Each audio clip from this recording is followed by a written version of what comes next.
Ya nizere yuko rero mumeze neza mwese abakunda gukurikira ibiganiro bica kuri D&B TV kabisa. Iyi ni ya YouTube channel kugezaho amakuru y'ibyamamare bari kugenda turning ahantu henshi hagiye atandukanye hano mu Rwanda, muri Afrika ndetse n'irwota amasimbi za Burayi, Amerika hose turakugerera tukakurebera ibiki byamamare biri kugenda bitangaza ku mbuga nkoranyambaga zose zikoresha kabisa. Rero iyi ni YouTube channel yitwa D&B TV Rwanda, ndabizi ko mumaze kuyimenyera, ndabizi ko abanyarwanda benshi bamaze kuyikunda. Nitwa Ishimwe David amadi kumwe na mugenzi wanjye Nyirabyo arahabaye, ari noneho muri studio ndani turi kumwe live hano 5 kwa 5.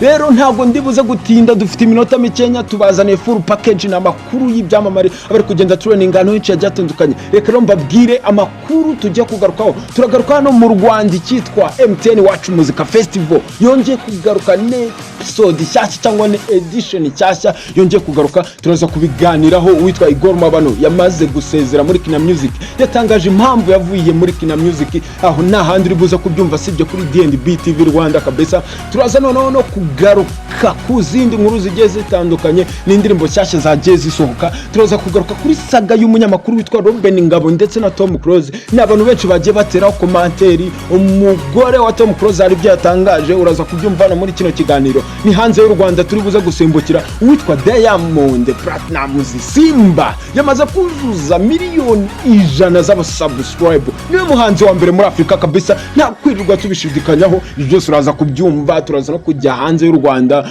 Tiwa Savage nawe yaje kuvuga icyatumye atera imbere cyane mu muziki wiwe. Ibyo byose turaza kubyumva. Rero reka nakire mugenzi wanjye Nyirabyo arahari muri studio. Nyirabyo, yes. Meze bite? Meze neza ndashima Imana, ibintu ni amahoro rwose. Agiye kuvuga ko ibintu atari neza, naba ngiye gusebya Imana iba yakoze neza, ibintu bikagenda neza. Ndashima Imana, ibintu byanjye ndakora bigacamo, biko ibintu bigacamo, dushima Imana kabisa. Ya nukuri Imana niyo gwabye icyubahiro. Ngira ngo rero abantu barabyumva ko Nyirabyo ameze neza. Umuntu utari kubona Nyirabyo yambaye neza, yamaze kumbwira yuko ari karande y'imiryango. Nyirabyo na nubu uracyabyemeza ko ari karande y'imiryango?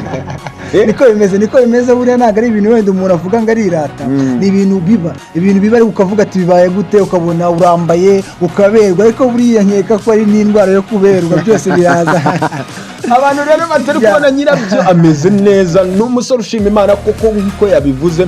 Nyirabyo ntabwo ndibuze gutinda cyane kuko dufite iminota mikenya kugira ngo abanyarwanda tubahereze full package. Ariko mbere na mbere mbanje gushimira muntu wese wakoze subscribe, share, rwose Imana iguha umugisha. Ni iby'agaciro kuba tugufite, ni mwebwe duhereza ibi ngibi tuba tuzanye. Nyirabyo reka twihute cyane duhere muri MTN Wacu Muzika Festival.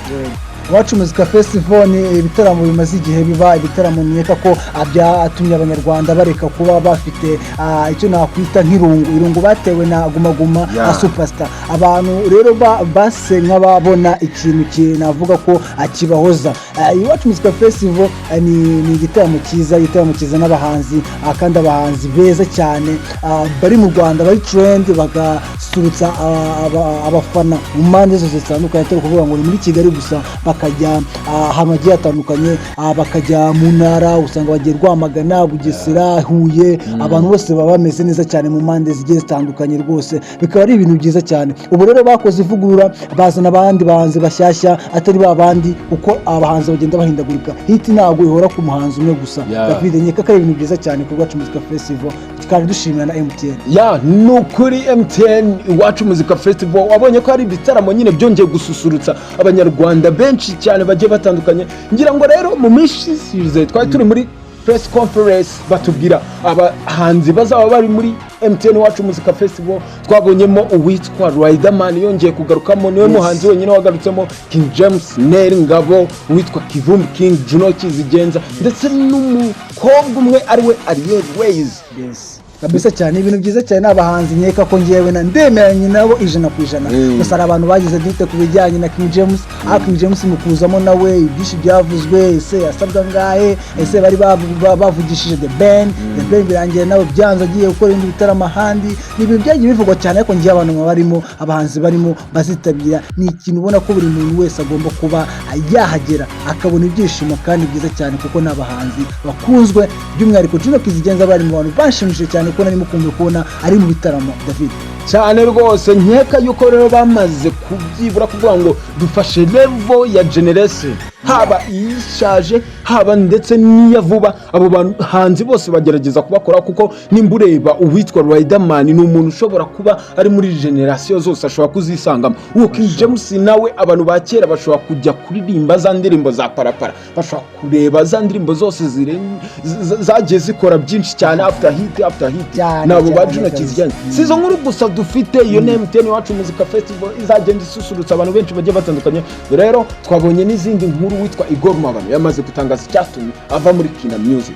Cyane kabisa, Igor Mabano nawe ni umuntu winjiye muri Kina Music 2019 ahangaha. Igor Mabano niwe waje, abantu baramukunda cyane, by'umwihariko z'urukundo, indirimbo ziza wakuva mu bukwe ndetse n'ahandi agatandukanye, kuko bavugaga ko by'umwihariko ni n'umwarimu ku Nyundo, warabyumvaga David. Ibintu byiza cyane, yaje mu muziki afite imbaraga, ibintu byiza abanye na Kina Music igihe kirekire. Imyaka ntabwo ari mike, ariko kuba baratandukanye ibintu abantu benshi bibajijeho, ariko baribaza ati se nuko icyo batandukanye. Hari ibyo yavuze rero, ntabwo yasaga nk'ubivugaga aca amarenga, ariko byumvikana neza. Ikibazo ni cya kintu, ikibazo cy'amafaranga. Bavuga ati njyewe twarabanye barande, ariko ntibamenye igihe se nkeneye iki, ese maze kungana gute. Iyo umuntu ageraho agakura, ibyo yavuze, ariko ntibihita wumva ko bashobora kuba barajyanye ikibazo mu buryo bw'amasezerano basizanye David. Cyane rwose, si izo nkuru gusa turi buza kugarukaho. Uwo ni Igor Mabano nyine uri gutangaza icyatumye ava muri Kina Music, witwa Toxic.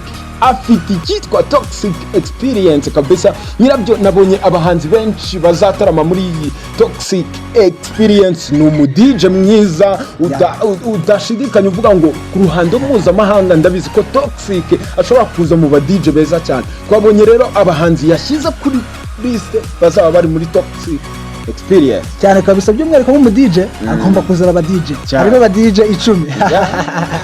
Urumva abantu bakunda umuziki, bakunda ibintu bya ngo bya ibiki byose kabisa.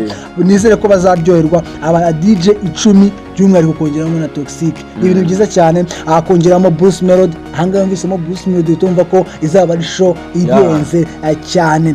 Kivumbi King, uyu nguyu nawe twavuga gusagaragara muri MTN Iwacu Muzika Festival. N'abangabo bazaba barimo, by'umwihariko kongera nabo ba DJ 10. Ibintu bizaba ari byiza cyane. Buri wese ahantu uzaba uri hegera icyo gitaramo, cyangwa by'umwihariko wanatega wava mu ntara ukaza ukareba igitaramo kizaba kiryoshye cyane cya Toxic. Azaba agaragaza experience we amaze kugira mu myaka yose amaze akora ubudiji.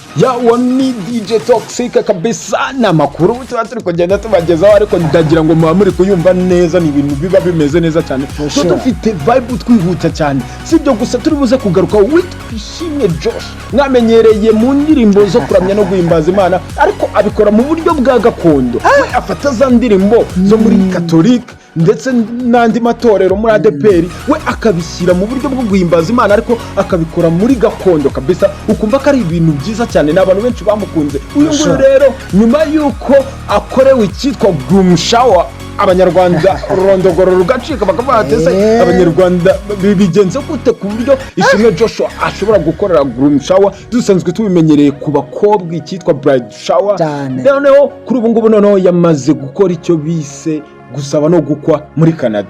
Cyane kabisa cyane David, ni ibintu byiza cyane. Ubukwe abantu babonye amashusho twatangiye kuyabona, ni ibintu byari byiza, kuko ntabwo bikunda ko tujya muri Canada, ariko bikunde yo mu Rwanda rwose. David yari kujyaho, kuko Josh ni umuntu w'inshuti yanjye cyane, kuntumira ndabyumva rwose. Ariko Canada ni ahantu kure, ni ibintu ariko byiza, ni uko bwagenze neza. By'umwihariko twavuga ku muhanzi wacu Josh Ishimwe, tuvuga ati bazagira urugo ruhire, bazabyare baheke, babyare hungu na kobwa, byose ibyo tubifuza David.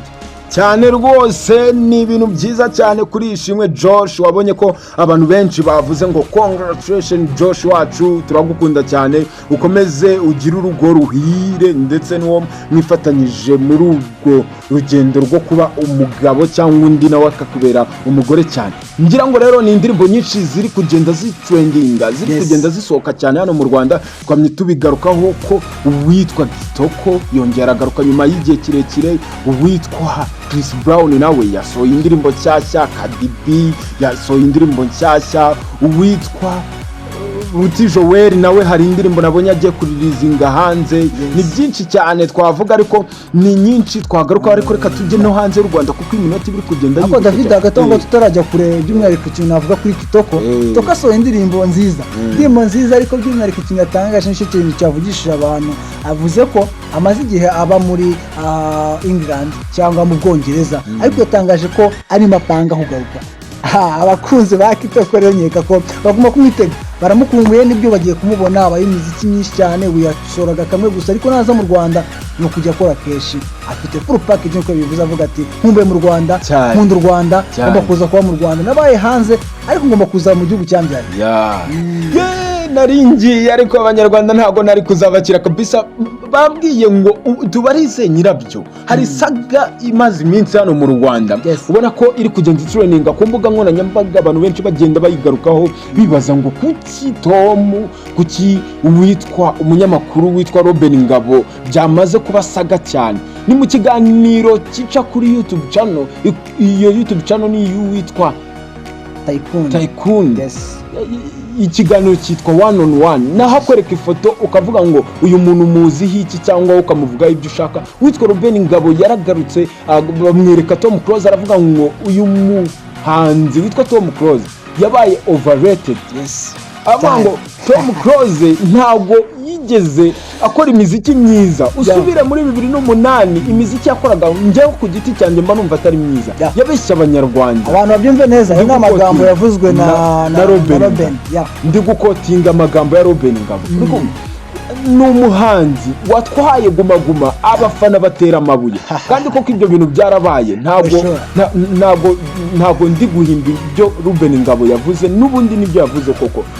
Biza kuba saga rero aho umugore wa Tom Close yaje gutera comment cyangwa yandika asubiza no munyamakuru witwa Robin Ngabo, avuga ngo umwana akina ni umwana akina amabere ya mama we cyangwa ibere rya nyina, ariko ntago wakina akora mu bwanwa bwa se. Ni amagambo rero yaje kugaruka. Ndajya umbwire wowe ubyumva ute, ese ninde uri mu makosa hagati y'aba ngabo bombi? David rero buriya nubwo uvuze ngo umugore yateye comment, ntago ari umugore we gusa, abantu barahagutse, abanyamakuru barahaguruka, abandi bataka umugabo bita Robin. Ni ikintu nge navuga ko ni benshi bamwatatse, wajya kuyicita maji ukareba uburyo yabivuzemo ndetse n'abandi bantu byo batandukanye. Nyeka ko ngewe comment cyangwa uburyo ikiganiro cya kimeze muri cya Tycoon, waravuga ati ni ikintu navuga ko ni ikiganiro cyari cyiza. Akoreka ifoto ukavuga ikintu wowe utekereza kuri uwo muntu. We yavuze uburyo atekerezamo Tom Close, ntago ari igikuba cyacitse. Uburyo atekerezamo Tom ni uburyo bumwe, ndetse nawe ushobora kumutekereza ukwawe. Ukuntu navuga wowe, ukuntu wowe wansobanura ni ku ruhande rwawe, ni your point of view. Ntago wavuga ngo uko ntekereza umuntu niko nawe umutekereza. Robin Ngabo yatavuze igitekerezo cyiwe, ahubwo abantu babihaye attention ikabije. Kuri ruhande njyewe numva ariko nabivuga ku ruhande rwanjye, abantu barakabije ni ibintu bisanzwe ko bavuga ko ubona umuntu, ariko abantu babihaye attention ikabije bataka uyu mugabo kandi nta gikuba cyacitse. Ikosa turishyire ku muntu wabajije, kuwabajijwe, kuwasubije cyangwa kuwanditse. Ikosa rigehe cyangwa dushakire he ikibazo? Wenda ntago ngiye kuvuga ngo biryozwe ndiko nanubwo ari icyaha gikomeye cyane. Ni media turimo, abantu baravuga bagakritika bagatera comment, iyo niyo media. Ariko byo navuga ko abantu babikabije, ahubwo nibo twashyira ikosa, n'amakuru babikrititse bagakabya, ntago bamenye koko ikiganiro gikorwa gite. Ikiganiro cya Tycoon yabisobanura avuga ati ikiganiro cyanjye ntabwo kivuze ko umuntu uvuze ikintu avugiye abantu muri rusange, kuko ni umuntu wa sport. We yivugiye uko abona umuntu, si n'umuntu w'umunyamakuru basi uvuga ibintu bya showbiz. Umunyamakuru ariko uwo muri sport ntabwo ari umunyamakuru wa showbiz. Rero niyo mpamvu abantu agenda uvuga ko ikosa rikomeye ku bantu bateye comment bagakabya. Rero ngira ngo ni ibintu bidakwiriye cyane, kuko nimba koko abahanzi bamwe na bamwe bajya bateraho comment, bamwe na bamwe bakagenda bagarukaho, reka si ibyo ni ibintu bisanzwe bibaho hano kuri no mihanda. Twese bayago ntibavuze ko badasanzwe bazi kuririmba. Ibyo byose byagiye biba, kuki bitigeze bibasaga nk'iyi ngiyi ubone ngo abantu bahagurutse abandi bahagaze gutukana bitari ngombwa. Ariko ni ikibazo cyo kuba nyine ari kuri no mihanda. Buriyo abaye icyamamare ugomba kwakira ibizavamo, habi byiza habi bibi, ariko tukure kubana neza mu mahoro rwose, nta ruhande rubogama ku rundi, ukavuga icyo wumva kikuri ku mutima kandi nkavuga ikindi. Rero reka tuve hano mu Rwanda, n'amakuru menshi cyane, ariko nongera kwibutsa abanyarwanda n'abakunzi bacu bajye hahandi kuri D&B TV Rwanda kabisa, bahita bakora subscribe n'ubundi banasharinge bagenzi babo. Reka rero tujye hanze y'u Rwanda. Uwitwa Diamond Platnumz Simba yamaze kuzuza miliyoni 10 z'aba subscribe nyirabyo cyane kabisa. Ibi byatangajwe na YouTube ivuga ati ngewe ibi ngibi ni ibintu bagaragaza record ikomeye cyane ya Diamond Platnumz, agaragaza ko ni ibintu birenze, ni record ikomeye cyane, ibintu bitakoze Burna Boy, ibintu bitakoze Wizkid, ibintu bitakoze Tiwa Savage, twari tuvuga ibintu bitakoze abantu benshi bagiye batandukanye bo muri Afurika bakomeye tuzi, ariko bigakorwa na Diamond Platnumz. Ibintu byiza cyane twakwishimira by'umwihariko nk'umuhanzi wacu uturuka muri East Africa kuba akoze kano kantu, aciye akagahigo ni miliyoni 10 z'aba subscriber benshi. Twebwe umuntu agira 1M za subscriber, tukumva ni ibintu birenze cyane kandi ibintu byiza cyane twakwishimira by'umwihariko dafite ya cyane rwose. Rero ngira ngo ukomeze duhereza n'andi makuru ari kugenda avugwa hanze y'u Rwanda kabisa, kugira ngo tuze tunasoza dushimira abanyarwanda tunababwira yuko tujye kongera kugaruka noneho tukabahereza full package. Komeza n'andi makuru nyirabyo cyane kabisa. Ibintu amakuru yo nago ni menshi ariko turavugamo make kugira ngo ibintu bigende neza cyane, ko byumwe kudabivuga muri iyi minota kugira ngo abantu barusheho kuba baryoherwa cyane. Rero umuntu bita Tiwa Savage ni umuntu nawe wavuzwe cyane, avuga uburyo ki yatangiye umuziki wiwe afite imyaka 30 ku giti cye. Murabizi ko yari afite itsinda barizwamo, ariko yatangiye umuziki ku giti cye, avuga urugendo rwe rutari rworoshye, urugendo rwari rurimo bizazane birimo inzitane, ariko ibintu twavuga ati by'umwihariko yabiciyemo, abasha kugira umuziki mwiza kandi yakunzwe cyane by'umwihariko. Ndetse by'umwihariko twavuze inkuru ya Diamond, inkuru nayo yavuzwe cyane, ariko inkuru yindi yavuzwe muri Amerika, A.k.A ni umusitari mwakunze cyane muri R&B, kandi arakundwa na benshi cyane. Uyu nguyu yavuzweho byinshi, uyu nguyu yabaye ikimenya bose muri rusange, ariko byagezeho biranga, ashinjwa icyaha cyo gufata ku ngufu byinshi cyane, ibyaha byinshi nk'abandi bose bashinje Yezu. Ni ibintu rero twavuga ati arakeri arangije avuga ati ngenda totezwa nubwo nakoze icyaha, ariko ndatotezwa, abantu baranoteza muri gereza benda kunyica, nshaka kwimurirwa mu yindi gereza, ariko abantu bakavuga ati ushobora gusanga ari uburyo kugira ngo acike. By'umwihariko rero sinzi ukuntu wowe ubibona kuri iyo saga yavuzemo, ariko abantu benshi bavuga ati arengana kuko agiye no mu bitaro, ndetse ntabwo ari byiza ko umuntu afunze ngo urangize umutoteze. By'umwihariko David nayo makuru magenda avugwa cyane by'umwihariko ya. Rero ni byinshi cyane twagarukaho, murabizi yuko tuba tubakunda, turabashimira byinshi cyane muba mwagarutse kuri ibiganiro tuba twagiye dukora byinshi cyane bigiye bitandukanye kabisa. Ni iby'agaciro kuba tubafite mu buzima bwacu, ni byiza cyane nyirabyo. ngira ngo hari ikintu yenda twaba dusigaranye mu gaseke kacu kugira ngo tuhite tubasezeraho tubashimira cyane. Ngiye buri kintu cya mbere nakubwiye David by'umwihariko amakuru ye yarayangaye kandi amakuru menshi cyane by'umwihariko ejo tuzakora indi minsi tuzakora amakuru yo aho ikintu ababwira ati mukande aka kantu kabitsa kakazogera subscribe, dukeneye subscribe, abafana bacu biyongere kugira ngo mubashe kubona ibintu byinshi byiza cyane kandi mudutene imbaraga zo kubaha byinshi. Like, comment, mutubwira ati muhindure iki, muhindure uburyo buki, comment ziba ari nziza, tugahindura tumenye duhindura, tumenye amakuru tubahereza, ubwoko tubahereza byose. Ako dushimira abantu bagenda batanga comment batubwira ati mukeneye kongera nibi, turabashimiye cyane by'umwihariko, ariko mukomeze amusharinge n'abandi. Sibyo David? Ya, nyirabyo rero nagushimira cyane, wakoze cyane, byari byiza cyane kuba twicaranye muri studio. Nari mbikumbuye cyane, murabyumva ko nyirabyo abafite vibe ziri hejuru cyane. Ntabwo asanzwe, ntabwo nyine n'umuntu udasanzwe cyane. Ndabashimira rero mwese, nyirabyo wakoze cyane. Nawe wakoze cyane David, kabisa ngushimira by'umwihariko. Ya, bakunzi bacu rero turabashimiye cyane, mukomeze mugire ibihe byiza, turabakunda cyane, murabakadasoka kabisa. Hasta la vista.